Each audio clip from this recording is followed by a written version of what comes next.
الريفيو بتاعنا النهاردة هيكون عن ماسك بوبانا اللي بالفحم وفيتامين اي. الماسك مخصوص للتنقية العميقة للبشرة.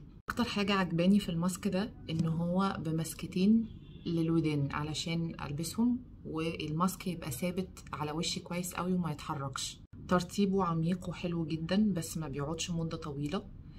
يعني لو حد عايز مثلا يحط ميك اب عنده مناسبة وعايز بشرته تبقى تحت الميك اب مترطبة كويس قوي من غير ما يضطر يستخدم منتجات كتيرة للترطيب، فالماسك ده اختيار جيد جدا.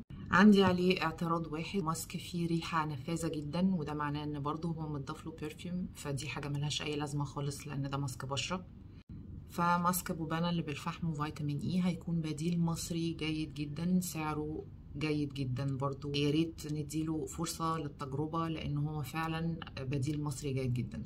وما تنسوش لو عجبكم الفيديو اعملوا لايك وفولو.